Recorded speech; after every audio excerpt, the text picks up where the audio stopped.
Ja, ek dink vandag was 'n ongelooflike dag net om die produsente en ek dink die waardeketting tot 'n groot mate op te bring tot waar ons tot nou gekom het. 'n Klomp goed het gebeur in die laaste 2-3 weke met sisteme en stappe wat ons in plek gesit het om hulle te help om met diere begin registreer, om plase te registreer en natuurlik op die einde van die dag te verseker dat hulle diere kan skuif. So die idee van vandag vir my, vir ons was om te sê, daar is 'n stelsel wat jy kan gebruik. RMAS het dit ontwikkel en op die einde van die dag werk ons saam met die regering om so maklik as moontlik en so vinnig as moontlik hulle op 'n plek te kry om hulle diere te kan skuif, te kan verkoop en natuurlik deel te neem aan die waardeketting, bande te speen. Die grootste gedeelte is om jou plaas te identifiseer, om 'n geolocation of 'n geofence te kry. Sorry vir die Engels, maar dis al wat daar is. En dan op die einde van die dag om te sê dat van daai plaas af het ek 'n veearts. Die veearts het aan my diere gekry. Daar was 'n risikobepaling gemaak om te sê ek is 'n lae risiko of 'n hoë risiko.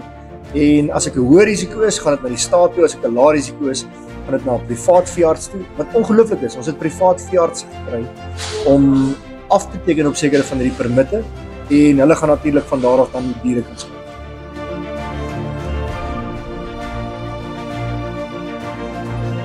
Well, obviously we've been with this for quite a long time now. It's not the first rodeo that we're on. Me personally, 2021, still in the DMA, so we know what comes around.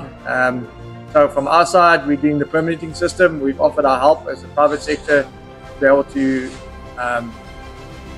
hurry up the permitting system, because that obviously without staff in the government departments, they won't be able to do all the permits. So we've given 4 staff members plus an ex-veterinary services lady that knows what she's doing. So hopefully we'll be able to streamline all these permits that are coming in and then obviously hand it over to veterinary services to put the final stamp on it.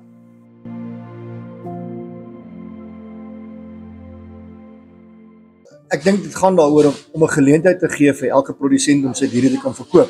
Ongeag die feit dat ons in 'n disease management area is, waar ons moet baie mooi kyk na back and closure en die skuif van diere, gee dit 'n geleentheid vir spesifiek produsente om hulle diere te kan bemark, natuurlik uit hierdie gebied uit. So ek dink ons het baie ver gekom van waar ons was in die eerste uitbreking in 2019.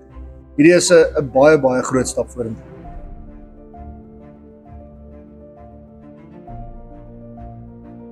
Yeah, so from my side, Lloyd, you know that this has been my passion from the beginning, is to be able to keep people honest by being able to sell cattle at auction or being able to sell them to a feedlot where they could be fed and then put into the system to be marketed.